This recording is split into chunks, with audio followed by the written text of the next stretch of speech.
इस वीडियो में हम पढ़ रहे हैं क्लास 8 के हिस्ट्री के चैप्टर नंबर 2 को, जिसका नाम है फ्रॉम ट्रेड टू टेरिटरी। और ये जो चैप्टर है इसमें हम पढ़ने वाले हैं कि जो ब्रिटिशर्स थे यानी जो अंग्रेज़ थे, उन्होंने इंडिया में किस तरीके से अपना शासन स्थापित किया, किस तरीके से उन्होंने पूरे इंडिया पर कैप्चर किया, जबकि वो इंडिया में सिर्फ और सिर्फ ट्रेड करने आए थे, सिर्फ और सिर्फ व्यापार करने आए थे। तो आइए इसी चीज़ को इस चैप्टर में हम पढ़ने वाले हैं और शुरुआत करते हैं और देखते हैं। तो देखिए, इस चैप्टर में एक चीज़ आप समझ लीजिए कि जो ब्रिटिशर्स थे उनके यहाँ आने के समय, यानी जब वो पहली बार यहाँ आए थे, उस समय में जो मुग़ल रूलर्स थे वो इंडिया पर रूल कर रहे थे और काफ़ी वो ताकतवर थे, काफ़ी मजबूत थे। और जो लास्ट सबसे ताकतवर मुग़ल रूलर था वो था औरंगज़ेब। और औरंगज़ेब जो था उसके समय में जो मुग़ल रूल था या फिर जो मुग़ल सल्तनत थी वो काफ़ी मजबूत थी, बहुत ही ज़्यादा मजबूत थी। लेकिन जब उसकी मृत्यु हुई 1707 में, तो उसकी मौत के बाद जो मुग़ल रूलर्स थे वो काफ़ी कमज़ोर हो गए। और उसके जो गवर्नर्स थे, यानी मुग़ल शासन काल में जो गवर्नर्स थे या फिर जिन्हें सूबेदार कहा जाता है, या फिर जो बड़े बड़े ज़मींदार थे, उन्होंने अपनी ताकत को काफ़ी मजबूत किया और अपने रीजनल किंगडम्स स्थापित कर लिए। जैसे हैदराबाद हो गया, बंगाल हो गया, इस तरीके से बहुत सारे रीजनल किंगडम्स बना लिए उनके सूबेदार्स ने और बड़े बड़े जमींदार्स ने। और इस वजह से जो दिल्ली था, जो कि पहले कैपिटल हुआ करता था, पूरे इंडिया का मुगल एम्पायर का कैपिटल हुआ करता था, वो अब उतना ज़्यादा पावरफुल नहीं रहा, वो उसका पावर उतना ज़्यादा नहीं रहा पहले जितना हुआ करता था। तो देखिए, ये एक सबसे बड़ा रीज़न है अंग्रेज़ों के इंडिया में सक्सेसफुल होने का, कि मुगल एम्पायर अगर होता तो ये जो सल्तनत थी, मुगल सल्तनत, ये बहुत ही ज़्यादा ताकतवर थी और अंग्रेज किसी भी तरीके से इसको डिफीट नहीं कर सकते थे।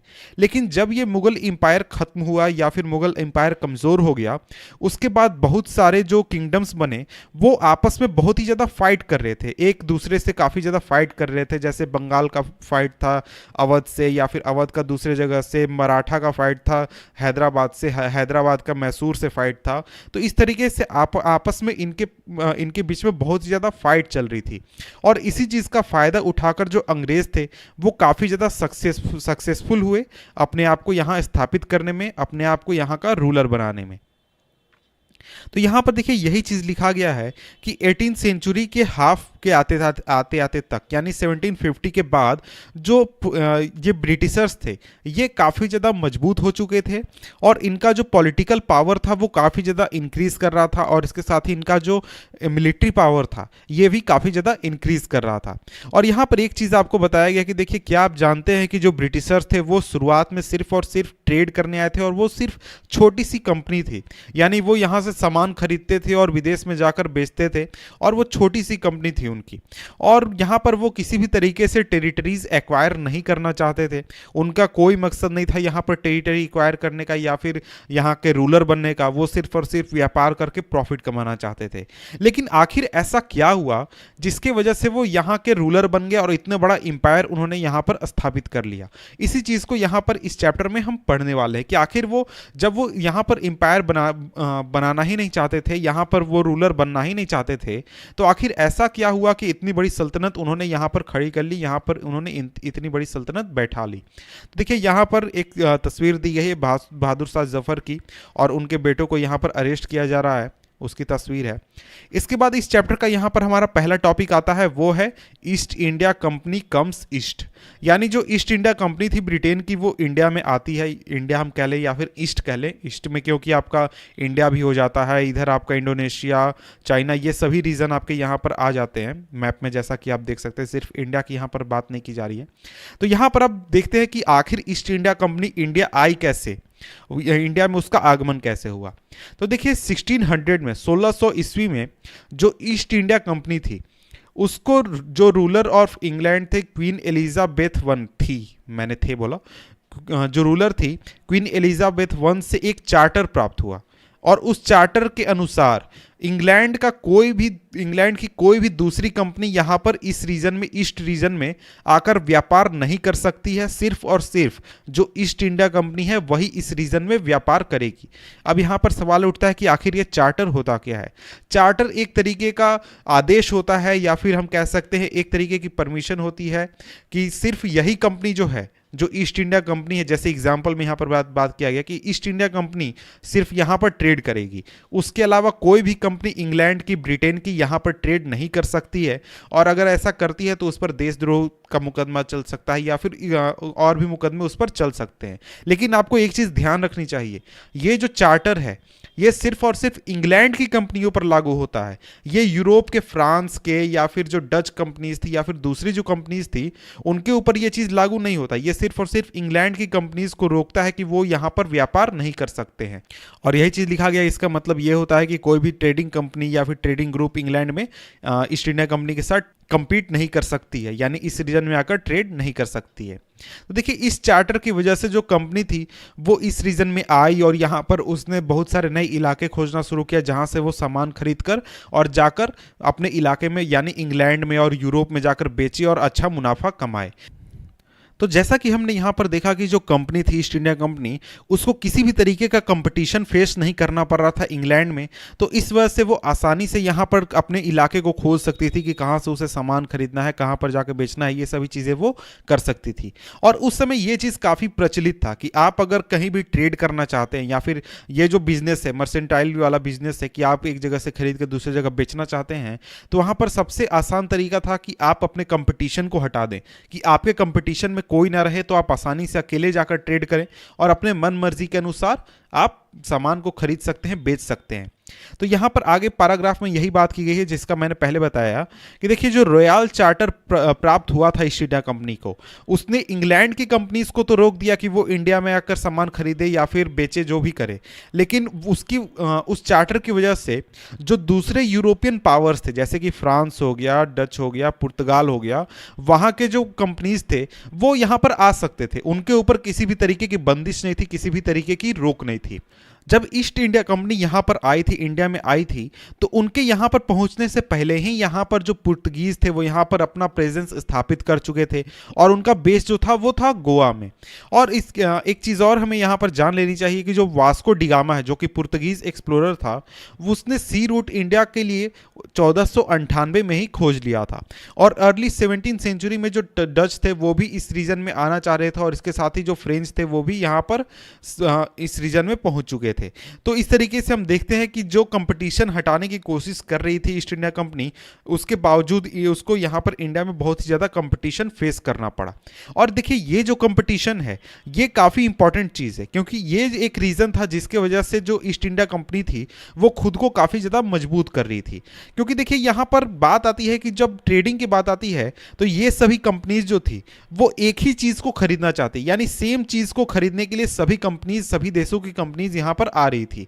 और वो चीज़ें थी आपका फाइन क्वालिटीज़ ऑफ कॉटन, यानी कॉटन की अच्छी क्वालिटी, और इसके साथ ही सिल्क, और इसके साथ ही जो पेपर क्लोथ्स या फिर दूसरे तरीके के जो मसाले हैं वो यहाँ पर वो खरीदने चाहते थे और उसको जाकर बेचना चाहते थे अपने इलाके में। लेकिन यहाँ पर एक प्रॉब्लम आ रही थी कि जो कंपटीशन थी इन कंपनीज के बीच में, इस कंपटीशन की वजह से जो प्राइसेस थी यहाँ पर सामानों की वो काफ़ी ज़्यादा बढ़ गई थी। क्योंकि कोई मान लीजिए 20 रुपये में खरीदने के लिए तैयार है तो अगला 21 देने के लिए तैयार है, उससे अगला 25 देने के लिए तैयार है, एक 30 देने के लिए तैयार है। तो इस तरीके के कंपटीशन की वजह से जो ट्रेडिंग थी उसमें जो प्राइसेस थे सामान के, गुड्स के, वो काफ़ी ज़्यादा बढ़ चुके थे और इस वजह से जो प्रॉफिट था वो भी काफ़ी ज़्यादा घट रहा था। इस वजह से जो ट्रेडिंग कंपनीज थी वो हमेशा ये कोशिश करती थी कि जो उनके कंपटीटर्स हैं उनको दौड़ से बाहर कर दिया जाए, किसी भी तरीके से उनको खत्म कर दिया जाए, नष्ट कर दिया जाए, ताकि वो अकेले ट्रेडिंग करें, अकेले जाकर वो मार्केट करें और अपने मन मर्जी दाम पर वो आसानी से चीज़ों को खरीद सके।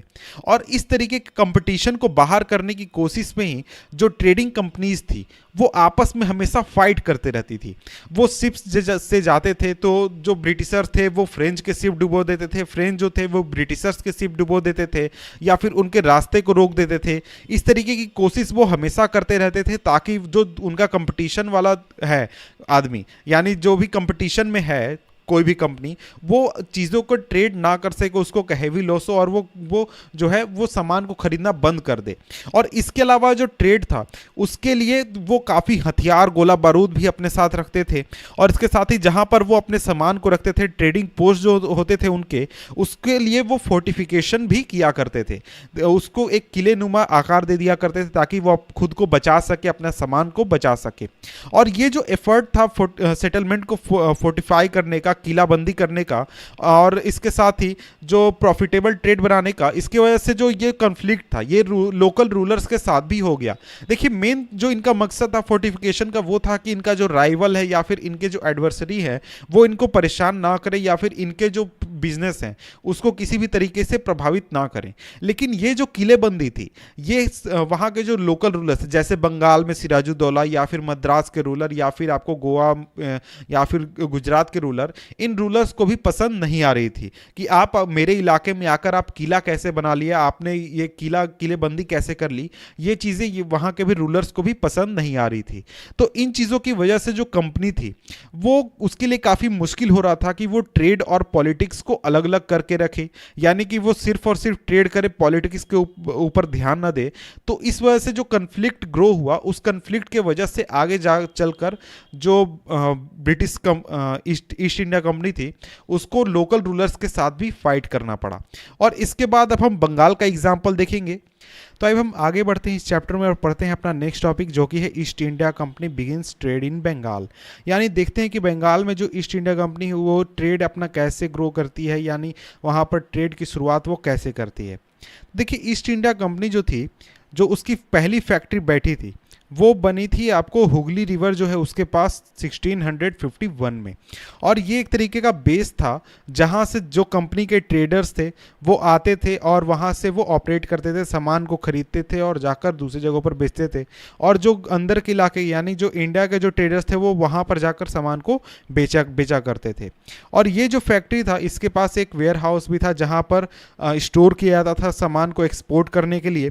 और इसके साथ ही यहाँ पर ऑफिसेज भी थे जहाँ पर कंपनी के जो ऑफिशियल्स थे वो बैठकर काम किया करते थे।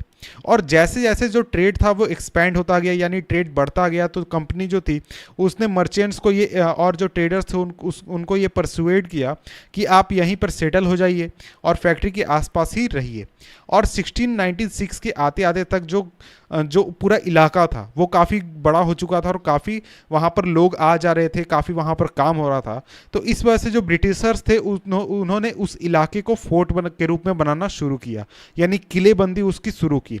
और 2 साल बाद यानी कि 2 साल बाद जो मुगल ऑफिशियल्स थे उनको पैसे खिलाकर जो कंपनी थी उसने 3 गांवों की ज़मींदारी जो थी वो अपने पास ले ली। और इन 3 गांवों में से एक था कालीकता, जिसको कि आज हम कोलकाता या फिर कलकत्ता के नाम से जानते हैं। और इसी रीजन में वो अपना काम बढ़ाने लगे, धीरे धीरे करने लगे।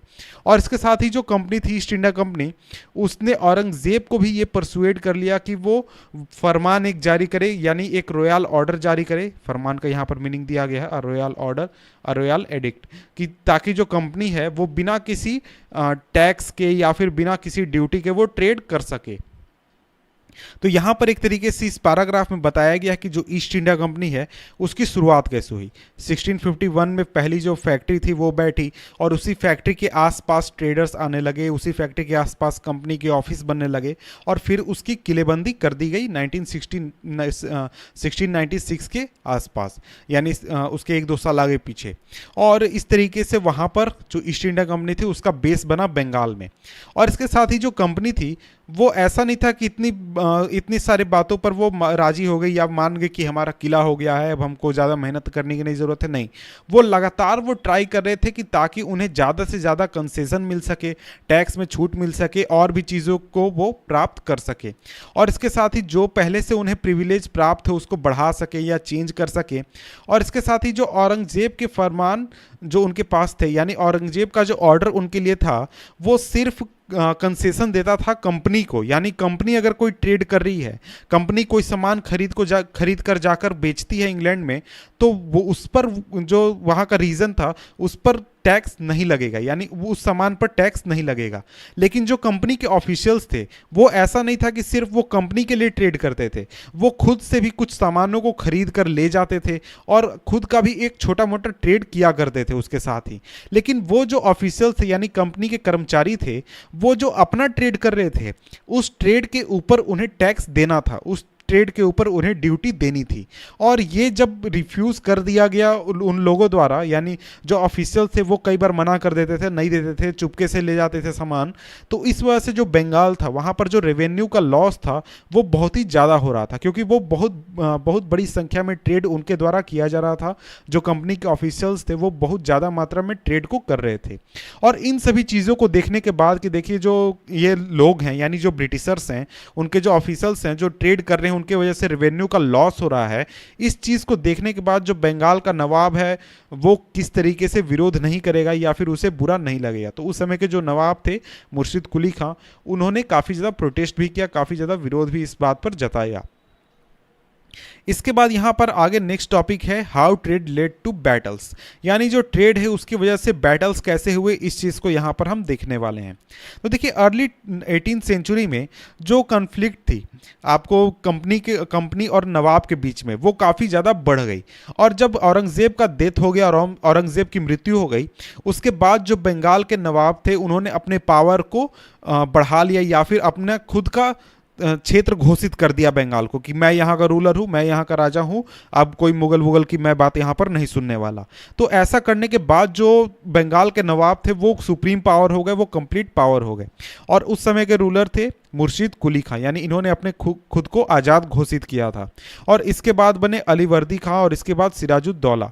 और ये जो तीनों रूलर थे ये काफ़ी स्ट्रांग रूलर थे, काफ़ी मजबूत रूलर थे। ऐसा नहीं था कि कोई कमज़ोर रूलर था या फिर कोई ख़राब रूलर था जिसको कुछ समझ में नहीं आ रहा है, ये सभी काफ़ी मजबूत रूलर थे। और ये जो थे ये कंपनी को किसी भी तरीके का कंसेशन देने के लिए तैयार नहीं थे, जिसको कि कंपनी बार बार लॉबी करी थी, बार बार मनाने की कोशिश करी थी कि उसको तरह तरह के कंसेशन दिया जाए। और इसके अलावा इन्होंने बहुत ज़्यादा संख्या में ट्रिब्यूट्स भी मांगे ताकि जो कंपनी है उसको राइट देने के लिए काफ़ी ज़्यादा आपको पैसे प्रोवाइड करने होंगे, काफ़ी ज़्यादा टैक्स देना होगा। और इसके साथ ही वो उनको कॉइन्स बनाने से रोक दिया या फिर फोर्टिफिकेशन जो वो कर रहे थे अपने किले के, अपने जो फैक्ट्री के आसपास, उस फोर्टिफिकेशन को भी रोक दिया। और जो कंपनी थी उसके ऊपर ये आरोप लगाया कि जो कंपनी है वो बंगाल के गवर्नमेंट को जो पावर है उसको काफ़ी ज़्यादा खतरा एक तरीके से प्रोवाइड कर रही है। और कंपनी की वजह से जो बंगाल है, बंगाल की सरकार को काफ़ी ज़्यादा रेवेन्यू का लॉस हो रहा है, यानी टैक्स का लॉस हो रहा है। और वो जो नवाब है, नवाब की अथॉरिटी को कमज़ोर कर रहे हैं, नवाब के पावर को कमज़ोर दिखाने की कोशिश कर रहे हैं। या फिर इसके साथ ही वो उन्होंने ये भी कहा कि टैक्स पे करने से रिफ्यूज़ कर रहे हैं या फिर काफ़ी ख़राब बुरे शब्दों वाले लेटर्स भी लिख रहे हैं। और नवाब या फिर जो नवाब के ऑफिशियल्स हैं उनको ह्यूमिलेट करने की भी कोशिश की जा रही है। तो इस तरीके से जो बंगाल के गवर्नमेंट था उसने कंपनी के ऊपर आरोप लगाया। और कंपनी का दूसरी तरफ ये कहना था कि देखिए ये जो पूरा लोकल ऑफिशियल्स का जो डिमांड है उसकी वजह से जो ट्रेड है कंपनी का वो काफ़ी ज़्यादा खराब हो रहा है। और ट्रेड तभी बढ़ सकता है या फिर ट्रेड तभी फ्लरिश कर सकता है अगर ड्यूटीज़ को ख़त्म कर दिया जाए। अगर ड्यूटीज़ रहेंगे तो ट्रेड ग्रो नहीं कर सकता है। और इसके साथ ही वो ये भी कन्विंस थे, यानी कंपनी का ये भी मानना था कि अगर हमको ट्रेड बढ़ाना है तो हमको ड्यूटीज़ को हटाना होगा और इसके साथ ही जो उनका सेटलमेंट है, जो फैक्ट्रीज़ हैं, उसको एक्सपेंड करना होगा। और इसके साथ ही ज़्यादा ज़मीन खरीदनी होगी और इसके साथ ही फोर्ट्स भी बहुत बड़ी संख्या में बनाने होंगे और उसे मजबूत करना होगा। और ये जो कन्फ्लिक्ट्स थे ये छोटे छोटे बातों के ऊपर, ये जो टैक्स तुम नहीं दे रहे हो या फिर टैक्स हम नहीं देंगे, इस तरीके की बातों के ऊपर जो कन्फ्लिक्ट्स थे ये काफ़ी ज़्यादा बहुत ही बड़े हो गए। और आगे चलकर बैटल ऑफ प्लासी का रूप इस तरीके के कन्फ्लिक्ट ने ले लिया। इसके बाद अब हम आगे बढ़ते हैं और देखते हैं हम अपना नेक्स्ट टॉपिक जो कि है बैटल ऑफ प्लासी। तो बैटल ऑफ प्लासी के बारे में हम जानेंगे कि आखिर बैटल ऑफ प्लासी की स्थिति कैसे बनी, आखिर ऐसा क्या हो गया कि जो बैटल ऑफ प्लासी है वो बैटल की स्थिति एक आ गई। तो देखिए जब अलीवर्दी खां की मृत्यु हो गई 1756 में, उसके बाद सिराजुद्दौला जो थे वो बंगाल के नवाब बने। और ये जो इनके नवाब बनने के बाद जो कंपनी थी वो काफ़ी परेशान थी उसके पावर को लेकर और और कंपनी ये चाहती थी कि एक ऐसा रूलर बने जो उसकी बातों को माने और उसको अपनी मर्जी से जो ट्रेड कंसेशंस कंपनी को चाहिए वो प्रोवाइड कर दे और दूसरे तरीके के प्रिविलेजेस प्रोवाइड कर दे। तो इसलिए कंपनी जो थी उसने एक बार ट्राई किया कि जो सिराजुद्दौला का एक राइवल है उसको नवाब बनाया जाए, इस तरीके की कोशिश की, लेकिन कंपनी जो थी वो फेल हो गई। और इस बात के ऊपर यानी इस बात को जानने के बाद जो सिराजुद्दौला थे उन्होंने कंपनी को कहा कि वो जो राज्य है बंगाल राज्य है उसके पॉलिटिकल अफेयर्स में दखल ना दे और इसके साथ ही फोर्टिफिकेशन को बंद करे और रेवेन्यूज को पे करे और इस तरीके की डिमांड्स रखी कि आपको ये सभी चीज़ें करनी होंगी, हमारे जो लोकल रीजन के काम है उसमें आप दखल ना दीजिए। इस तरीके की बातें वहाँ पर हुई। तो इसके बाद काफ़ी नेगोशिएशंस चले और नेगोशिएशंस फेल हो गए। कंपनी ने नवाब की बात नहीं मानी, नवाब ने कंपनी की बात नहीं मानी। तो इसके बाद जो नवाब थे सिराजुद्दौला उन्होंने अपने साथ 30,000 सोल्जर्स लिए और जाकर कासिम बाजार में जो फैक्ट्री थी इंग्लिश फैक्ट्री उसके ऊपर अटैक कर दिया। वहाँ पर कंपनी के ऑफिसर्स को कैप्चर कर लिया, वेयर हाउस को लॉक कर दिया, सभी इंग्लिश मैन को डिसआर्म कर दिया यानी उनके हथियार छीन लिए और इंग्लिश शिप्स को ब्लॉक कर दिया। और इसके बाद वो आगे बढ़ गए कलकत्ता की ओर और वहां पर ताकि वो वहां पर अपना कंट्रोल जमा सके कंपनी के फोर्ट के ऊपर। तो जब ये खबर कि जो नवाब है वो इंग्लिश के ऊपर इंग्लिश जो फैक्ट्री है उसके ऊपर कब्जा कर लिया, ये खबर जब पहुंची कंपनी के ऑफिशियल्स के पास जो कि मद्रास में बैठे हुए थे, वहां पर जब ये खबर पहुंची तो वहां पर रॉबर्ट क्लाइव के लीडरशिप में एक आर्मी भेजी गई, लोगों को भेजा गया ताकि इस पूरे मामले को सुलझाया जा सके। और इसके बाद काफ़ी नेगोशिएशंस किया गया रॉबर्ट क्लाइव के द्वारा इस नवाब के साथ। तो ये जो नेगोशिएशंस थे ये भी फेल हो गए और इसके बाद 1757 में रॉबर्ट क्लाइव ने कंपनी के आर्मी के साथ सिराजुद्दौला के साथ युद्ध छेड़ दिया बैटल ऑफ प्लासी में। यानी बैटल ऑफ प्लासी हुआ रॉबर्ट क्लाइव के लीडरशिप में कंपनी की तरफ से और दूसरी तरफ से सिराजुद्दौला। और देखिए इस युद्ध में जो सिराजुद्दौला थे वो हार गए, उनकी मृत्यु हो गई। और देखिए इस युद्ध को हारने का मेन रीज़न ये था कि जो सिराजुद्दौला की आर्मी थी उसमें से एक बहुत बड़ा हिस्सा जो कि मीर जाफर द्वारा लीड किया जा रहा था उसने कभी भी युद्ध लड़ा ही नहीं। मीर जाफर ने युद्ध लड़ने से मना कर दिया सिराजुद्दौला के समर्थन में। उन्होंने कहा अपनी पूरी आर्मी को लेकर वो साइड हो गए, खड़े हो गए कि नहीं हम युद्ध नहीं लड़ेंगे। और इसका रीज़न ये था कि जो रॉबर्ट क्लाइव थे उन्होंने किसी तरीके से मीर जाफर को ये कन्विंस कर लिया था, ये मना लिया था कि जब हम सिराजुद्दौला को हरा देंगे, उसकी हत्या कर देंगे, तब हम तुम्हें नवाब बना देंगे। तो इस बात को मानकर जो मीर जाफर था वो पूरी आर्मी को लेकर साइड हो गया, उसने युद्ध ही नहीं लड़ा। और देखिए ये इस तरीके से जो बैटल ऑफ प्लासी थी वो बैटल ऑफ प्लासी एंड हुई और सिराजुद्दौला युद्ध हार गए। और ये जो युद्ध था ये पहला मेजर विक्ट्री था कंपनी के लिए इंडिया में और इस तरीके से बंगाल में काफ़ी ज़्यादा पावरफुल हो गई कंपनी।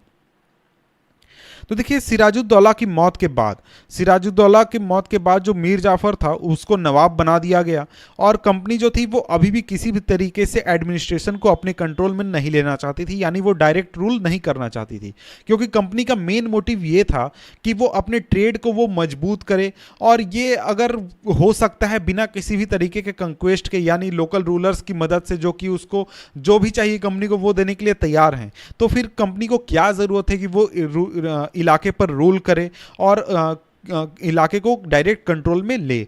इसलिए उसने डायरेक्ट कंट्रोल में लेने से मना कर दिया और एक तरीके का रूलर बैठा दिया जो कि उसकी बात को माने, यानी कंपनी की बात को माने। देखिए बाद में कंपनी को ये बात समझ में आई कि ये जो उसका आइडिया था ये उतना सही नहीं था, क्योंकि कई बार जो पपेट नवाब्स थे यानी उसकी मर्जी पर चलने वाले जो नवाब्स थे वो उतने ज़्यादा हेल्पफुल नहीं थे कंपनी के लिए जितना कंपनी चाहती थी, क्योंकि जो नवाब थे वो नवाब खुद को बनाना चाहते थे, खुद को नवाब दिखाना चाहते थे और वो अपने लोगों के सामने दिखाना चाहते थे कि उनके पास काफ़ी ज़्यादा डिग्निटी है और काफ़ी ज़्यादा सोवरेनिटी है।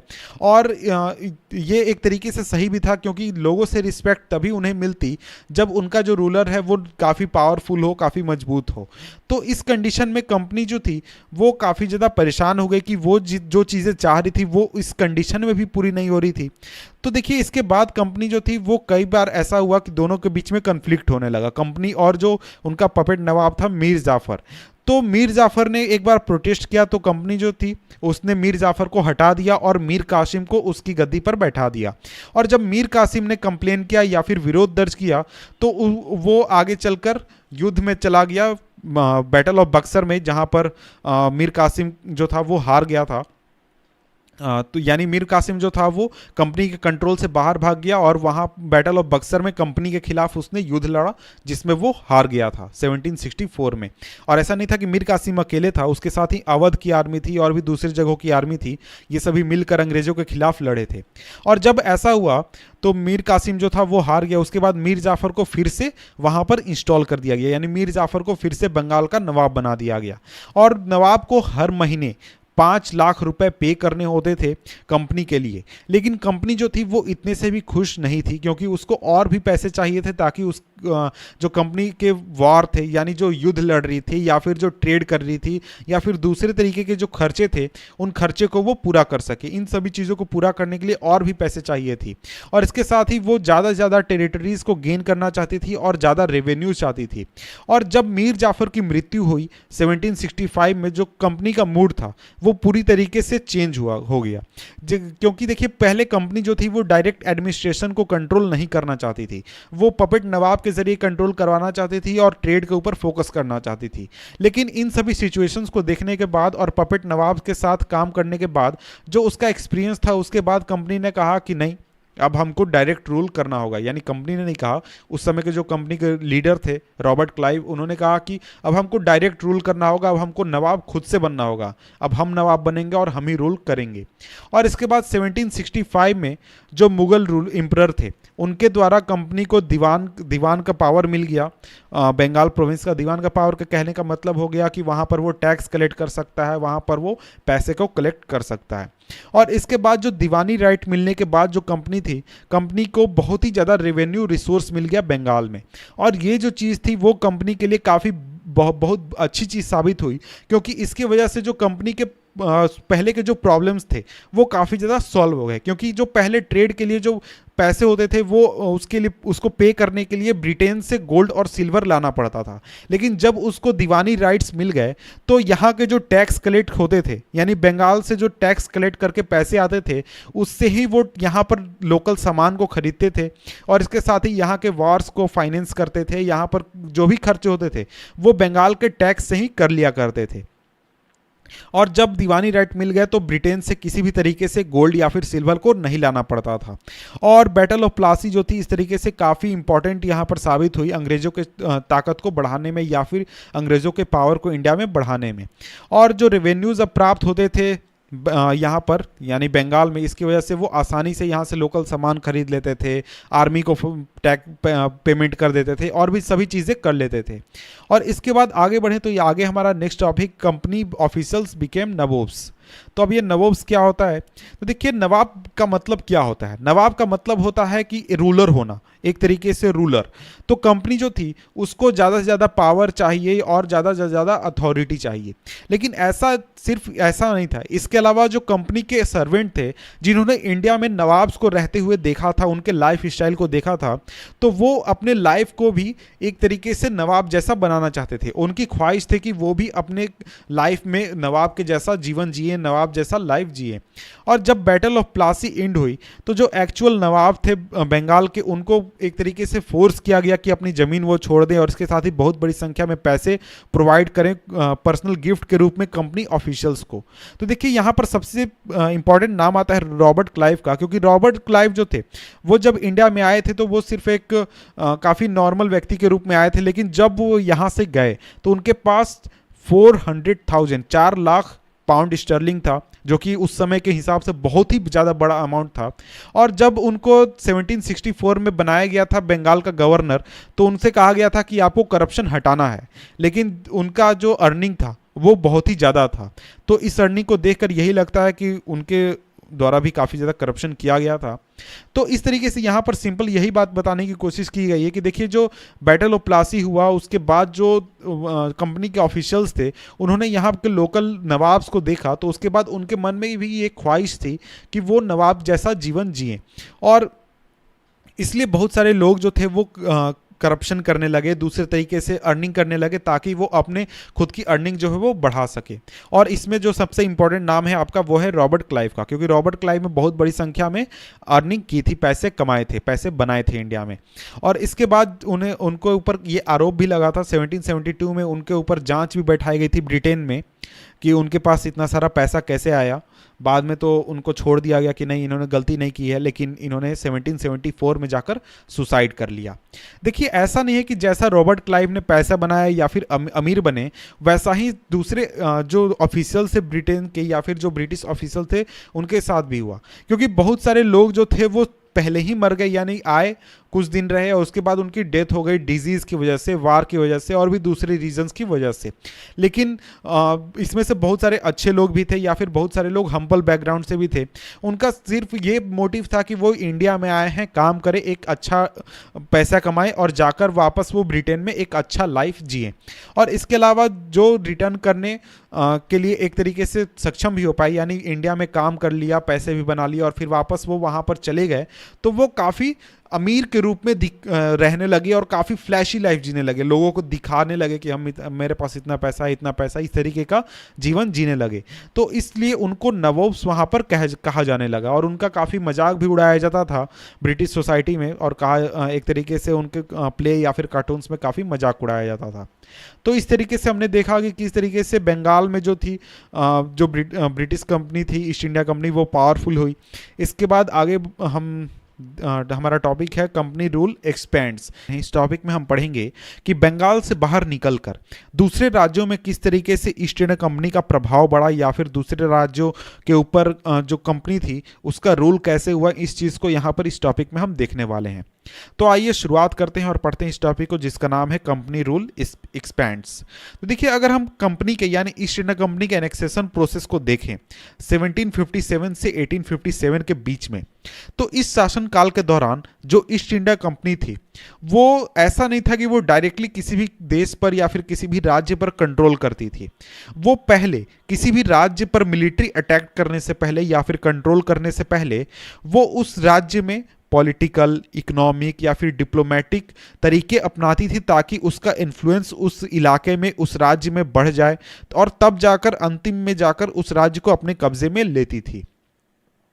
तो देखिए, पिछले वीडियो में हमने बैटल ऑफ बक्सर की बात की थी कि 1764 में लड़ा गया था मीर कासिम और अवध की फोर्सेस और दूसरे फोर्सेस के और अंग्रेजों के बीच में, और इस बैटल ऑफ बक्सर को अंग्रेजों ने जीत लिया था। इस बैटल को जीतने के बाद जो कंपनी थी ईस्ट इंडिया कंपनी, उसने रेसिडेंट्स को स्थापित किया दूसरे राज्यों में, यानी इंडिया के जो दूसरे स्टेट्स थे जैसे अवध हो गया, मुगल राज्य हो गया या फिर गुजरात हो गया या फिर दूसरे दूसरे इलाके के जो राज्य थे जैसे आपका हैदराबाद हो गया, मैसूर हो गया, सभी जगहों पर रेसिडेंट्स को स्थापित किया गया। अब ये रेसिडेंट्स कुछ नहीं होते थे, आपको एजेंट्स होते थे, एजेंट्स हम यहाँ पर कहेंगे, लेकिन हम इनको डिप्लोमेट भी कह सकते हैं। और ये एजेंट्स जो होते थे रेसिडेंट्स, इनका काम होता था कि जो कंपनी के जो इंटरेस्ट हैं यानी कंपनी के फायदे में जो चीज़ है उस इलाके में उसको अचीव करना। और जो कंपनी थी ईस्ट इंडिया कंपनी, वो रेसिडेंट्स की मदद से, अपने एजेंट्स की मदद से उसने धीरे धीरे जितने भी स्टेट्स थे उनके इंटरनल अफेयर्स में दखल देना शुरू कर दिया। और इंटरनल अफेयर्स में जैसे आपका हो गया कि कौन राजगद्दी पर बैठेगा या फिर किसी पद पर किस आदमी को बैठाना है, जैसे किसको मंत्री बनाया जाए, किसको डिप्लोमेट बनाया जाए, इस तरीके की चीजें वो डिसाइड करने लगे। और कई बार जो कंपनी होती थी वो राज्यों को सब्सिडरी अलायंस करने के लिए भी फोर्स करती थी। अब यहाँ पर सवाल उठता है कि आखिर ये सब्सिडरी अलायंस होता क्या था। तो देखिए, ये जो सब्सिडरी अलायंस है ये एक तरीके का समझौता होता था जो कि अंग्रेज और किसी इंडियन राज्य के बीच में होता था। और इस समझौते में ये एक टर्म था, एक कंडीशन था कि जो इंडियन रूलर्स हैं जिसके साथ ये समझौता किया गया है वो अपनी खुद की आर्मी नहीं रखेंगे, और जो उनको प्रोटेक्शन की ज़रूरत होगी या फिर युद्ध लड़ने के लिए आर्मी की ज़रूरत होगी वो आर्मी कंपनी द्वारा प्रोवाइड की जाएगी, यानी ईस्ट इंडिया कंपनी उनको आर्मी देगी। लेकिन ऐसा नहीं था कि ये मुफ्त में आपको प्रोवाइड किया जा रहा था, और ऐसा नहीं था कि ये जो आर्मी आपको प्रोवाइड की जा रही थी ईस्ट इंडिया कंपनी द्वारा ये फ्री में थी, नहीं। इसके लिए जो रूलर्स थे या फिर जो राज्य थे इंडिया के, उनको पेमेंट करना था, और पेमेंट अगर वो लेट कर जाते या फिर उनको पेमेंट वो करने में सक्षम नहीं हो पाते, तब उनके इस पेमेंट के पेनाल्टी के रूप में उनके राज्य का कुछ हिस्सा छीन लिया जाता था या फिर कुछ राज्य का कुछ हिस्सा ले लिया जाता था। इस सब्सिडरी अलायंस का सबसे अच्छा एग्जाम्पल है कि जब रिचर्ड वेल्सली गवर्नर जनरल थे 1798 से 1805 तक, तो अवध के नवाब जो थे उनको अपनी आधी राज्य जो था, आधा राज्य उसको देने के लिए फोर्स किया गया था कंपनी द्वारा 1801 में, क्योंकि वो पेमेंट नहीं करने पाए थे। और इसके साथ ही जो आपका हैदराबाद है उसको भी इस तरीके के कंडीशन के ऊपर फोर्स किया गया था कि अपना कुछ इलाका जो है वो कंपनी को प्रोवाइड कर दे। तो इस तरीके से सब्सिडी अलायंस यहाँ पर इंप्लीमेंट किया गया था और इसको बहुत सारे राज्यों द्वारा अपनाया भी गया था। और इसके बाद आगे बढ़ते हैं और पढ़ते हैं हम टीपू सुल्तान के बारे में। Tipu Sultan the tiger of Mysore, यहाँ पर टाइटल है इस टॉपिक का। देखिए, टीपू सुल्तान के बारे में पढ़ना यहाँ पर इंपॉर्टेंट इसलिए हो जाता है कि देखिए, ऊपर हमने जिस तरीके के इकोनॉमिक टैक्टिक्स या फिर दूसरे टैक्टिक्स पॉलिटिक्स की बात की, वो चीज़ यहाँ पर जो मैसूर था, टीपू सुल्तान या फिर इनके पिताजी जो थे हैदर अली, इन पर लागू नहीं होता था। ये काफ़ी चालाक थे या फिर काफ़ी होशियार थे ये दोनों रूलर, टीपू सुल्तान और हैदर अली, इसलिए यहाँ पर इसको हम थोड़ा डिटेल में पढ़ेंगे, यहाँ पर डिटेल में पढ़ाया गया है। तो देखिए, ऊपर हमने देखा कि जो ईस्ट इंडिया कंपनी थी वो किसी भी राज्य में पहले अपना पॉलिटिकल, इकोनॉमिक या फिर डिप्लोमेटिक इन्फ्लुएंस बढ़ाती थी, उसके इंटरनल अफेयर्स में दखल देती थी। लेकिन कई बार ऐसा होता था कि जो राज्य होता था वो बहुत ही मजबूत होता था, उसके रूलर जो होते थे वो बहुत ही तेज तरार होते थे, और उसका एग्जाम्पल है मैसूर। और ऐसा जब होता था या फिर जब भी कंपनी को लगता था कि ये जो रूलर है या फिर ये जो राज्य है हमारे लिए प्रॉब्लम क्रिएट कर सकता है या फिर हमारे लिए काफ़ी मुश्किल होगा इसको टैकल करना, इसको कंट्रोल करना, तो वहां पर जो कंपनी थी वो डायरेक्ट मिलिट्री अटैक कर देती थी। और इसका एग्जांपल आपका मैसूर है। ऐसा दूसरे राज्यों के साथ भी किया गया था जहां पर डायरेक्ट मिलिट्री अटैक किया गया था, जिसमें सबसे अच्छा एग्जांपल आपका मैसूर है। तो देखिए, मैसूर जो था वो काफ़ी मजबूत हुआ था या फिर काफ़ी उसकी मजबूती बढ़ी थी आर्मी के मामले में या फिर इकोनॉमिक्स के मामले में हैदर अली के लीडरशिप में, जब हैदर अली 1761 से 1782 तक रूलर थे। और इसके बाद उनके बेटे टीपू सुल्तान रूलर बने 1782 से 1799 तक।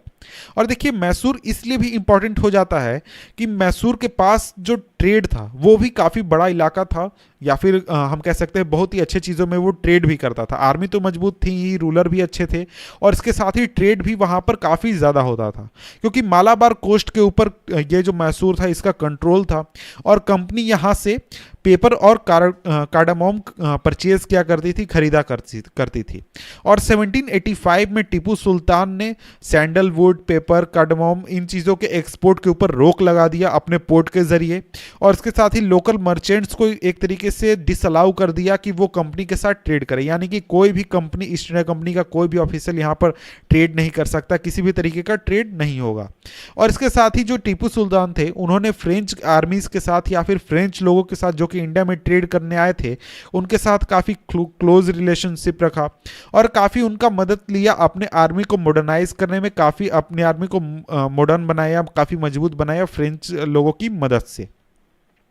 और इन चीज़ों को देखने के बाद जो ब्रिटिशर्स थे वो काफ़ी गुस्से में थे, काफ़ी उनको ये चीज़ अच्छी नहीं लग रही थी, और वो जो थे यानी ब्रिटिशर जो थे ईस्ट इंडिया कंपनी, वो हैदर अली को और टीपू सुल्तान को एम्बिशियस, एरोगेंट या फिर डेंजरस रूलर मानते थे। और ब्रिटिशर्स का मानना था कि इनको क्रश करने या फिर कंट्रोल करने की ज़रूरत है। और इस चीज़ को करने के लिए ब्रिटिशर्स ने 4 युद्ध लड़े, 1767 से 69 तक, 80 से 84, 90 से 92 और 1799 तक, यानी 4 युद्ध लड़े गए। और जो लास्ट युद्ध था जो कि 1799 में लड़ा गया था, जो कि था बैटल ऑफ श्रीरंगपट्टनम, ये जो बैटल था यही वो बैटल था जो कि लास्ट हुआ जिसमें कि अंग्रेज जीतने पाए। नहीं तो और जो बैटल थे उसमें काफ़ी जगहों पर जो मैसूर था यानी जो टीपू सुल्तान थे या फिर हैदर अली थे, उन्होंने काफ़ी ज़्यादा डिफीट किया था, काफ़ी अंग्रेज़ों को धूल चटाई थी, ऐसा हम कह सकते हैं। तो देखिए, टीपू सुल्तान की भी मौत इसी बैटल में हो गई थी 1799 में। और मैसूर जो था उसको फिर से वोडेयार्स जो कि वहाँ के पहले रूलर थे उनको एक तरीके से दे दिया गया और इस राज्य पर भी सब्सिडी अलायंस थोप दिया गया। इसके बाद यहाँ पर साइड में एक लेजेंड ऑफ टीपू दिया गया है, इसको आप चाहें तो पढ़ सकते हैं क्योंकि ये उतना एग्जाम के लिए हिसाब से इम्पोर्टेंट नहीं है। और यहाँ पर एक टीपू सुल्तान के टॉय की तस्वीर है जिसको आप चाहें तो यहाँ पर डिटेल उसका दिया गया है कि अभी ये आपको अल्बर्ट म्यूज़ियम में रखा गया है, Victoria and Albert museum London में। इसके बाद आगे बढ़ते हैं और आगे हम देखते हैं मराठास के बारे में। तो देखिए, मराठास जो हैं वो काफ़ी पावरफुल हो गए थे आपको 17th सेंचुरी में यानी 1600 के बाद। और लेकिन आगे चलकर ये भी काफ़ी कमज़ोर हो गए थे जब थर्ड बैटल ऑफ पानीपत हुआ था 1761 में। उसके बाद इन ये भी काफ़ी ज़्यादा कमज़ोर हो गए थे। तो इनके साथ क्या किया अंग्रेज़ों ने, इनके साथ किस तरीके से डील किया, इसको हम थोड़ा सा देख लेते हैं। तो देखिए 18th सेंचुरी के अंत तक जो कंपनी थी वो उसने मराठा पावर को कंट्रोल करने या फिर उसको ख़त्म करने की शुरुआत कर दी थी, या फिर कोशिश वो कर रहे थे। और जब थर्ड बैटल ऑफ पानीपत में मराठास की डिफीट हो गई 1761 में, तो जो मराठास का ड्रीम था, यानी मराठा रूलर का ये ड्रीम था कि वो दिल्ली के ऊपर कंट्रोल कर रखें, दिल्ली को रूल करें और भी पूरे इंडिया पर रूल करें, वो एक तरीके से खत्म हो गया, क्योंकि बहुत बड़ी संख्या में मराठास के सोल्जर्स इस युद्ध में मारे गए थे थर्ड बैटल ऑफ पानीपत में। और इसके बाद जो आपके मराठास थे वो काफ़ी ज़्यादा उनके बीच में डिवीज़न हो गया, और ऐसा नहीं हुआ कि अभी डिवाइड हो गए, पहले भी ये डिवाइडेड थे, लेकिन इनके बीच में काफ़ी मतभेद हो गए। और बहुत सारे मराठा रूलर थे, मराठा चीफ्स जिसको सरदार कहा जाता था, जो कि अलग अलग डायनेस्टी से बिलोंग करते थे, सिंधिया, होलकर, गायकवाड़, भोंसले, इस तरीके से बहुत सारे थे। तो ये सभी मिलकर एक मराठा कॉन्फेडरेसी बनाते थे, और जिसका एक लीडर होता था पेशवा, प्रिंसिपल मिनिस्टर, जो कि एक तरीके से इनकी आर्मी का, मराठा की आर्मी का और उनकी जो एडमिनिस्ट्रेशन था उसका हेड होता था, जो कि पुणे में बैठता था। तो इस तरीके से मराठास काम करते थे, और पहले ये बहुत ही मजबूत हुआ करते थे, लेकिन जब 1761 में बैटल हुआ और मराठास हार गए, तो इसके बाद इनके बीच में काफ़ी दरार आ गई। और इसके बाद आगे क्या हुआ वो थोड़ा सा हम देख लेते हैं। अंग्रेजों ने मराठाओं की ताकत को खत्म करने के लिए या फिर कमजोर करने के लिए काफी सारे युद्ध लड़े, और इन युद्धों के बाद धीरे धीरे मराठाओं की पावर को कम किया, ताकत को कम किया, और अंत में उन्हें कुचल दिया, उन्हें खत्म कर दिया। और जो पहला युद्ध लड़ा गया था 1782 में, जिसमें कि कोई भी नहीं जीता था, एक ट्रीटी साइन की गई थी, ट्रीटी ऑफ सालबाई। और जो दूसरा एंग्लो मराठा वार हुआ था 1803 से 1805 तक, ये अलग अलग फ्रंट पर लड़ा गया था, जिसके बाद जो ब्रिटिश थे वो उनका उड़ीसा पर कंट्रोल हो गया था, या फिर यमुना रिवर के नॉर्थ के जो रीजन थे, जिसमें कि आपका आगरा और दिल्ली था, इन रीजन्स पर भी उनका कंट्रोल हो गया। और इसके बाद जो थर्ड एंग्लो मराठा वार लड़ा गया था 1817 से 1819 तक, इसमें जो मराठा पावर था उसको खत्म कर दिया गया, क्रश कर दिया गया। और इसके बाद जो पेशवा थे, जो कि एक तरीके से लीडर हुआ करते थे मराठाओं के, उनको रिमूव कर दिया गया था और उनको बिथूर भेज दिया गया था, जो कि कानपुर के पास है, और उनको एक तरीके से पेंशन के ऊपर रहने को मजबूर कर दिया गया था। और इसके बाद जो कंपनी थी उसके पास पूरा कंट्रोल अब हो गया था, जो विंध्यास थे उसके साउथ तक। इसके बाद अब हम आगे देखते हैं, और आगे हमारा नेक्स्ट टॉपिक है द क्लेम टू पारामाउंसी, यानी एक तरीके से खुद को सर्वोच्च घोषित करना, या फिर अपने खुद को सबसे ताकतवर अंग्रेजों ने घोषित करना शुरू कर दिया। तो देखिए ऊपर हमने देखा कि ऊपर हमने जितने भी एग्जांपल्स देखे उससे हमें ये पता चलता है कि जो 19th सेंचुरी की शुरुआत थी, उस समय अंग्रेजों ने काफ़ी एग्रेसिव पॉलिसी अपनाई टेरिटोरियल एक्सपेंशन के लिए, यानी इलाकों को कब्जा करने के लिए काफ़ी एग्रेसिव पॉलिसी अपनाई गई। और जब लॉर्ड हेस्टिंग जो थे वो जब गवर्नर जनरल बने 1813 से 1823 तक, तो इनके शासनकाल में एक नई पॉलिसी अपनाई गई पारामाउंसी की। और पारामाउंसी ये जो पॉलिसी थी, इसमें जो कंपनी थी वो खुद को इंडिया में सबसे सुप्रीम या फिर सबसे ताकतवर, सबसे पारामाउंट घोषित कर रही थी, और ये एक तरीके से कह रही थी कि उसके पास सबसे ज़्यादा ताकत है सभी इंडियन स्टेट्स के कंपैरिजन में। तो इसलिए उसके लिए ये जस्टिफाइड है कि वो किसी भी राज्य को एनेक्स कर सकती है, कब्जा कर सकती है, या फिर उसको कब्जा करने के लिए धमका सकती है। और ये जो व्यू था इसको दूसरे पॉलिसीज में भी अपनाया गया अंग्रेजों द्वारा आगे के शासनकाल में। और देखिए ऐसा नहीं था कि अंग्रेजों ने कोई भी पॉलिसी अपना ली और उसको किसी ने चैलेंज नहीं किया, या फिर उनको किसी भी तरीके से विरोध का सामना नहीं करना पड़ा। और ये जो प्रोसेस था इसमें उनको बहुत सारी परेशानी भी हुई, क्योंकि बहुत सारे राज्यों द्वारा उनको काफ़ी टफ फाइट दिया गया, काफ़ी उनको युद्ध लड़ने पड़े। एग्जाम्पल के तौर पर हम देख सकते हैं जब ब्रिटिशर्स ने एक छोटे राज्य जो कि था किटूर, इसको अपने खुद में शामिल करने की कोशिश की, जो कि आज कर्नाटका में है किटूर, इसको खुद के राज्य में शामिल करने की कोशिश की, या फिर इसके ऊपर कब्जा करने की कोशिश की, तो वहाँ की जो रानी थी, रानी चन्नम्मा, इन्होंने काफ़ी टफ फाइट दिया अंग्रेज़ों को, और अंग्रेज़ों के खिलाफ रेजिस्टेंस मूवमेंट चलाया, और इनको बाद में 1824 में अरेस्ट कर लिया गया था, और इनकी प्रिजन में मौत हो गई 1829 में। इसके बाद एक चौकीदार था वहाँ का, रयन्ना, ये संगौली का चौकीदार था किटूर में, इसने जो रेजिस्टेंस था उसको जारी रखा और इसको काफ़ी सारा सपोर्ट भी मिलता रहा और इसने काफ़ी सारे ब्रिटिश कैंप्स को डिस्ट्रॉय कर दिया, रिकॉर्ड्स को डिस्ट्रॉय कर दिया और इसको बाद में 1830 में कैप्चर कर लिया गया था और इसको फांसी दे दी गई थी। और इस तरीके के रेजिस्टेंस के बारे में आगे हम काफ़ी डिटेल में पढ़ेंगे। तो इसके बाद नेक्स्ट है हमारा ये पैराग्राफ। 1830s में अंग्रेजों को एक और डर सताने लगा और वो था रशिया। उनको लगने लगा कि जो रसिया है वो एशिया में इंटर कर सकता है अफगानिस्तान के रास्ते से और वहां से इंडिया पर और भी दूसरे रीजन पर कब्जा कर सकता है और रूल कर सकता है। और इस डर की वजह से जो ब्रिटिशर्स थे वो अब चाहते थे कि जो नॉर्थ वेस्ट रीजन है उसको सिक्योर किया जाए और वहां पर कंट्रोल रखा जाए और इसलिए उन्होंने अफगानिस्तान के खिलाफ काफ़ी सारे युद्ध लड़े 1838 और 1842 के बीच में और वहां पर इनडायरेक्ट कंपनी रूल स्थापित कर लिया, यानी कि अपना कोई आदमी वहां पर बैठा दिया रूल करने के लिए। और इसके बाद 1843 में सिंध को कंट्रोल कर लिया गया, उस पर रूल बैठा लिया। इसके बाद आया पंजाब, लेकिन पंजाब के उस समय के रूलर थे रंजीत सिंह, तो रंजीत सिंह की वजह से पंजाब पर वो कब्जा करने में या फिर कंट्रोल करने में सक्षम नहीं होने पाए। लेकिन जब 1839 में उनकी मौत हो गई तो उनकी मौत के बाद दो युद्ध लड़े गए सिख किंगडम के खिलाफ यानी पंजाब के खिलाफ और अंतिम में 1849 में पंजाब जो था उसको कब्जा कर लिया गया, उसके ऊपर कंपनी का कंट्रोल हो गया।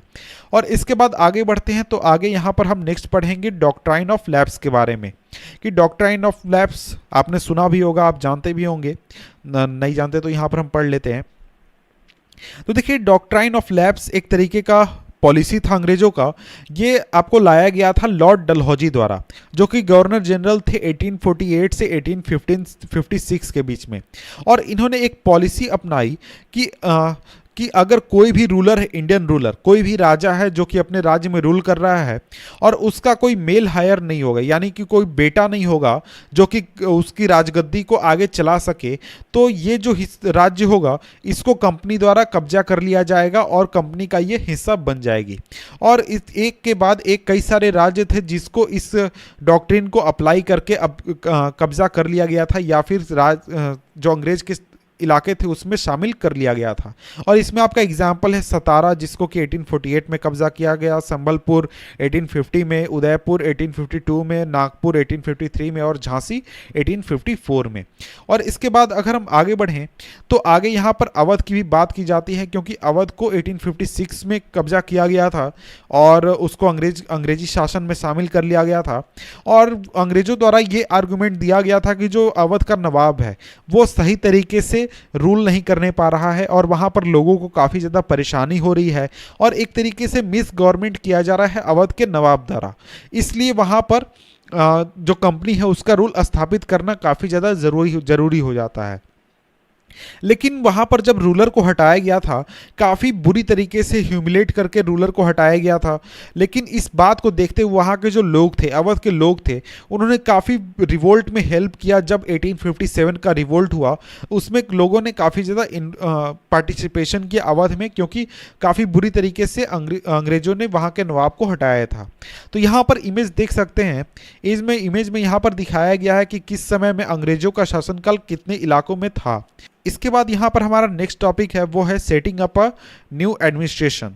तो मिलते हैं आपसे हम नेक्स्ट वीडियो में, जिसका लिंक मैं नीचे डिस्क्रिप्शन में दे दूंगा जब ये वीडियो बन जाएगा। तब तक के लिए गुड बाय। और इस वीडियो में हम पढ़ेंगे topic setting up a new administration, यानी कि जो अंग्रेज आए, अंग्रेजों ने अपने आने के बाद जो एडमिनिस्ट्रेशन में चेंजेस किए उसकी शुरुआत कैसे हुई, इस चीज़ को यहाँ पर हम पढ़ने वाले हैं। और देखिए इस टॉपिक में सबसे इंपॉर्टेंट नाम है वारेन हास्टिंग्स। देखिए वारेन हास्टिंग्स जो थे वो गवर्नर जनरल थे इंडिया के 1773 से 1785 तक। और ये सबसे इंपॉर्टेंट फिगर होते हैं जब भी हम बात करते हैं कंपनी पावर को एक्सपेंड करने, यानी उस समय में जो ईस्ट इंडिया कंपनी थी उसके पावर को इन्होंने काफ़ी ज़्यादा एक्सपेंड किया था, क्योंकि इनके शासन काल में कंपनी जो थी उसको बहुत ही ज़्यादा ताकत मिली थी, बंगाल ही नहीं, बंगाल के अलावा बॉम्बे प्रेसिडेंसी में और इसके साथ ही मद्रास में भी। और इसके साथ ही जब इन रीजन्स में कंपनी का कंट्रोल हो गया तो इसके बाद ब्रिटिश टेरिटरीज जो थी उसको डिवाइड कर दिया गया था प्रेसिडेंसीज में। जैसे कि आज स्टेट्स हमारा होते हैं, हमारे देश में है कि इंडिया है, इंडिया में अलग अलग स्टेट्स हैं, उस तरीके से उस समय प्रेसिडेंसीज बनाई गई थी।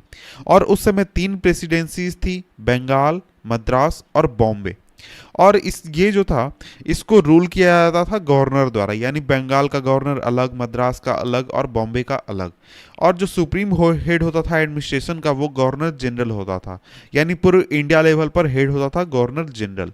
और जो वारेन हास्टिंग थे वो पहले गवर्नर जनरल थे जिन्होंने काफ़ी सारे एडमिनिस्ट्रेटिव रिफॉर्म किए थे। और ये जस्टिस के मामले में कहने का मतलब है कि कोर्ट का पूरा जो सिस्टम हो गया कि किस तरीके से लोगों का, कि अगर कोई परेशानी है, किसी को कोर्ट में जाना है, किसी को किसी के खिलाफ केस करना है, उस मामले में काफ़ी ज़्यादा इन्होंने काम किया था और काफ़ी ज़्यादा इन्होंने चेंजेस किए थे। तो उसी चीज़ को यहाँ पर हम थोड़ा सा देख लेते हैं, कोर्ट्स के सिस्टम को या फिर जस्टिस का जो पूरा सिस्टम है उसमें क्या क्या चेंजेस आए, कैसे आए। तो देखिए 1772 के बाद एक नया सिस्टम आया जस्टिस का, जो कि अंग्रेजों द्वारा इस्टेब्लिश किया गया। और हर एक डिस्ट्रिक्ट में 2 कोर्ट्स बनाए गए, एक क्रिमिनल कोर्ट जिसे कि फौजदारी अदालत कहा गया और एक सिविल कोर्ट जिसे कि दीवानी अदालत कहा गया। और देखिए जो मुस्लिम और हिंदू पंडित से, जो कि अंग्रेजों के आने से पहले लॉज को देखते थे, कानून को देखते थे, वो सिविल कोर्ट्स में बैठने लगे। और जो सिविल कोर्ट्स में जो अंग्रेज वहाँ पर बैठते था जज, उसकी मदद के लिए उनको बैठाया गया कि जो हिंदू लॉ है या फिर मुस्लिम लॉ है, यानी कि जो इंडियन लॉज हैं उसको वो इंटरप्रेट करते थे कि हिंदू में अगर कोई गलती करता है तो उसकी क्या सज़ा हिंदू नियम कानून के अनुसार है। इसके साथ ही अगर कोई मौलवी है तो वो मुस्लिम रूल को बताएगा कि किसी क्राइम के लिए क्या सज़ा है। इसके साथ ही जो क्रिमिनल कोर्ट्स थे, क्रिमिनल कोर्ट्स को अभी भी काजी के अंदर में रखा गया था और मुफ्ती के अंदर में रखा गया था, लेकिन ऐसा नहीं था कि वो अपनी मर्जी से सज़ा सुना सकते थे।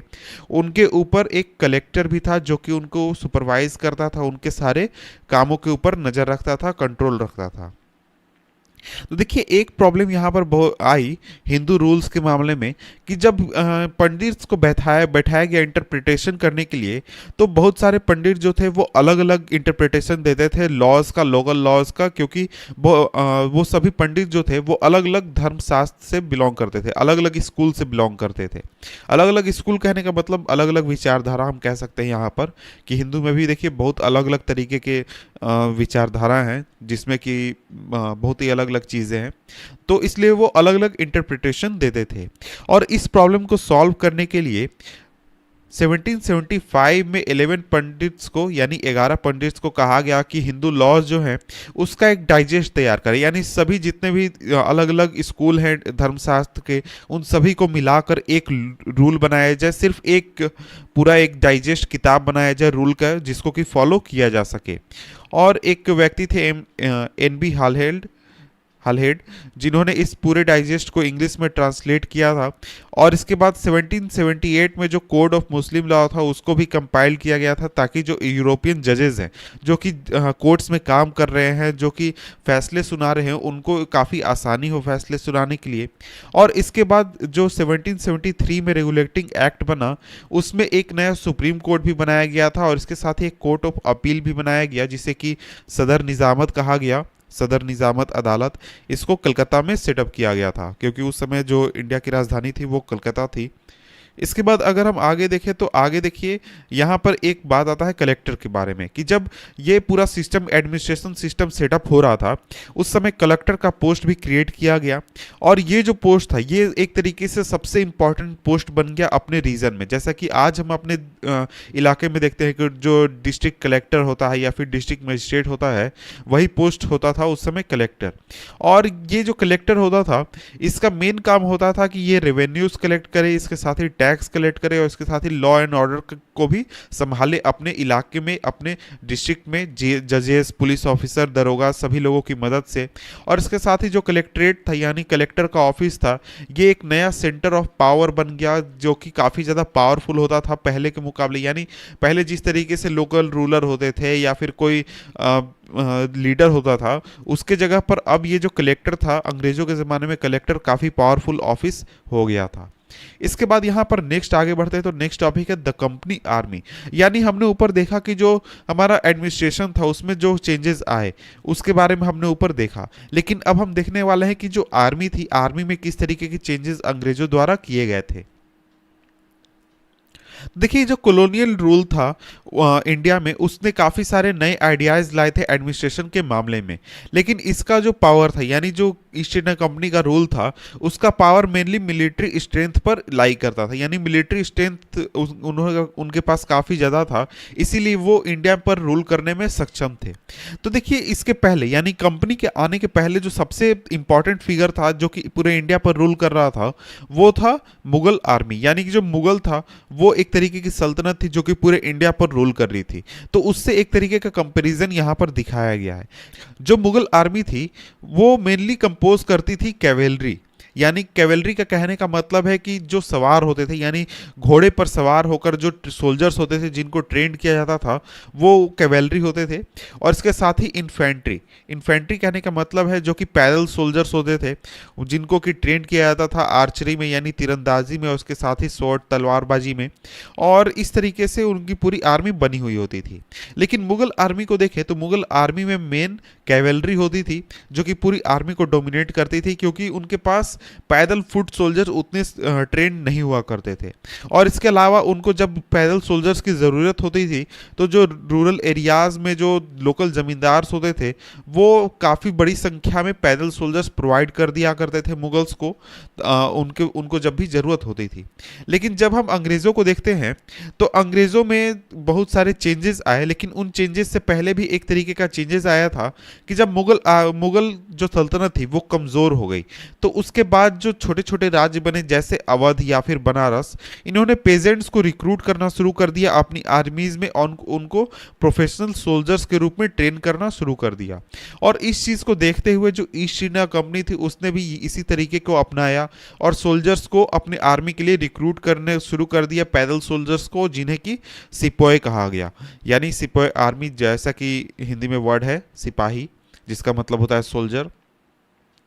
तो इसके बाद अगर आगे बढ़ें तो आगे हम देखते हैं कि देखिए जब जैसे जैसे टाइम आगे बढ़ रहा था वैसे वैसे नए नए टेक्नोलॉजीज आ रहे थे, नए नए तरीके आ रहे थे युद्ध लड़ने के, और इसलिए कंपनी की आर्मी में जो कैवेलरी की रिक्वायरमेंट थी, घुड़सवार सोल्जर्स की रिक्वायरमेंट थी, वो काफ़ी कम हो गई। क्योंकि उस समय जो ब्रिटिश एम्पायर थी वो काफ़ी अलग अलग जगहों पर फाइट करी थी। कभी बर्मा में फाइट करी थी, कभी अफगानिस्तान में फाइट करी थी, कभी इजिप्ट में फाइट करी थी। वहाँ पर सोल्जर्स को मस्कट्स के साथ और मैचलॉक्स के साथ इक्विप किया जाता था और उनको इन चीज़ों के साथ फाइट करना होता था। और जो सोल्जर्स होते थे कंपनी आर्मी के, उनको हमेशा ये चीज़ ध्यान रखना होता था कि देखिए जैसे जैसे नए टेक्नोलॉजीज़ आ रहे हैं या फिर नए तरीके आ रहे हैं युद्ध लड़ने के, या फिर जो नए नए रिक्वायरमेंट्स हैं उनको पूरा करने के लिए भी खुद में भी चेंजेस लाना काफ़ी ज़रूरी होता था। क्योंकि वो पुराने तरीके को अगर देखते रहेंगे या फिर फॉलो करते रहेंगे तो वो नए तरीक़ों से उतने ज़्यादा रूबरू नहीं होने पाएंगे। और जो अर्ली 19th सेंचुरी का समय था, उस समय जो ब्रिटिश थे उन्होंने एक तरीके का यूनिफॉर्म मिलिट्री कल्चर लाना शुरू कर दिया अपनी आर्मी में। यानी कि सभी सोल्जर्स जो थे उनको काफ़ी यूरोपियन स्टाइल की ट्रेनिंग दी जाने लगी, ड्रिल दिया जाने लगा, डिसिप्लिन में रहने को लोग कहा जाने लगा। और ये जो चीज़ें थी ये काफ़ी इंपॉर्टेंट हो गई ब्रिटिश आर्मी में, और इस चीज़ को काफ़ी ज़्यादा फोर्स किया जाता था सोल्जर्स के ऊपर। और ये जो चीज़ थी ये काफ़ी ज़्यादा पहले से लोगों के लिए प्रॉब्लम क्रिएट कर रही थी। क्योंकि देखिए जो आर्मी थी उसमें अलग अलग सोसाइटीज़ के लोग आर्मी में मौजूद थे, अलग अलग कास्ट के लोग मौजूद थे, और लोग जो थे वो एक तरीके से कास्ट को काफ़ी ज़्यादा मानते थे उस समय, लोग तो अभी भी मानते हैं कास्ट को, तो उस समय सोचिए कितना मानते होंगे। और उस समय के लोगों के लिए कास्ट को तोड़ना या फिर कास्ट को एक तरीके से वायलेट करना काफ़ी बड़ी बात थी। और इस चीज़ के वजह से काफ़ी ज़्यादा प्रॉब्लम भी क्रिएट होते थे कई बार, क्योंकि लोग जो थे वो सोल्जर होने की वजह से अपनी कास्ट को नहीं छोड़ना चाहते थे, या फिर कास्ट से अलग नहीं होना चाहते थे, या फिर अपने धर्म को नहीं तोड़ना चाहते थे। तो एक तरीके से यहाँ पर सवाल पूछा गया कि क्या उस समय की लोगों की स्थिति ऐसी थी कि क्या वो अपने कास्ट को छोड़ दें और अपने रिलीजियस फीलिंग को छोड़ दें सिर्फ और सिर्फ एक सोल्जर बनने के लिए। तो ऐसा मुझे कम चांस लगता है। और क्या वो खुद को सिर्फ और सिर्फ सोल्जर्स के रूप में देख सकते हैं, और ना कि बल्कि किसी सोसाइटी के मेंबर के रूप में, किसी धर्म के मेंबर के रूप में। तो इस चीज़ पर भी काफ़ी ज़्यादा सवाल उठता है। इसके बाद आगे बढ़ते हैं, तो आगे यहाँ पर क्वेश्चन पूछा गया है, what did the sepoys feel, यानी जो सोल्जर्स थे वो क्या फील करते थे और किस तरीके से उन्होंने रिएक्ट किया जब उनके लाइफ में इतने सारे चेंजेस आए, या फिर उनकी जो आइडेंटिटी है उसमें इतने सारे चेंजेस आए। यानी कि उनका जो सेंस क्या था, यानी वो क्या फील करते थे, आखिर वो हैं कौन, आखिर वो एक सोल्जर हैं या फिर किसी धर्म के मेंबर हैं, किसी जाति के मेंबर हैं, क्या वो फील करते थे। और जो रिवॉल्ट हुआ था 1857 में, वो एक तरीके से दिखाता है कि जो सिपॉयज हैं उनकी दुनिया में क्या हो रहा था, क्या वो फील कर रहे थे, क्या उनके डिमांड से, इस चीज़ को हमें पता चलता है रिवोल्ट 1857 के रिवोल्ट से। तो देखिए इस रिवोल्ट के बारे में ज़्यादा डिटेल में हम चैप्टर 5 में पढ़ने वाले हैं, तो चैप्टर 5 को आप देख सकते हैं, वहाँ पर आपको इस चीज़ के बारे में मिल जाएगा। इसके बाद यहाँ पर इस चैप्टर का अंत है कंक्लूजन। तो देखिए कंक्लूजन में सिंपली ये कहा गया है कि जो ईस्ट इंडिया कंपनी है उसने टेरिटोरियल कॉलोनियल पावर खुद को बना लिया ट्रेडिंग कंपनी से। उसका पूरा प्रोसेस हमने ऊपर डिस्कस किया, वो पूरा चैप्टर उसी के ऊपर बेस्ड था, तो आपने ऊपर देखा ही होगा। और देखिए इसके साथ ही जो स्टीम टेक्नोलॉजी आई उसकी वजह से जो एक तरीके से प्रोसेस था वो काफ़ी बढ़ा अंग्रेजों का, क्योंकि पहले 6 से 8 महीने लगते थे ब्रिटेन से इंडिया आने में, लेकिन जब स्टीम शिप्स आ गए तो उसकी वजह से ये 3 वीक्स यानी 3 हफ्ते केवल लगने लगे ब्रिटिशर्स को इंडिया आने में। और इसलिए ज़्यादा से ज़्यादा फैमिलीज जो थे या फिर ज़्यादा से ज़्यादा लोग जो थे वो इतने दूर वाले देश यानी इंडिया में आने के लिए तैयार हो रहे थे और आ रहे थे। तो इस चीज़ ने भी काफ़ी ज़्यादा मदद किया था। इसके बाद आगे बढ़े तो 1857 में जो कंपनी थी उसका काफ़ी पावर बढ़ चुका था और उसका डायरेक्ट रूल हो चुका था इंडिया के 63% रीजन पर और 78% लोगों पर। और जो इस तरीके के साथ ही जो दूसरे इलाके थे जहां पर डायरेक्ट रूल नहीं था कंपनी, वहां पर भी हम कह सकते हैं कि कंपनी ही कहाँ रूल था, क्योंकि वहां पर जितने भी रूलर्स रूल कर रहे थे वो सभी कंपनी के आगे झुके हुए थे और कंपनी की बात को मान रहे थे, कंपनी के कंट्रोल में थे। तो इस तरीके से हम कह सकते हैं कि जो हमारा 1857 है उस समय तक कंपनी का पूरे इंडिया पर रूल हो चुका था और पूरे इंडिया पर वो रूल कर रही थी। इसके बाद यहाँ पर एक स्लेव ट्रेड की बात की है, इसको आप चाहें तो पढ़ सकते हैं। इसके बाद यहाँ पर हमारा ये जो चैप्टर है ये खत्म होता है। तो मिलते हैं आपसे हम किसी और वीडियो में किसी और चैप्टर के साथ, तब तक के लिए गुड बाय।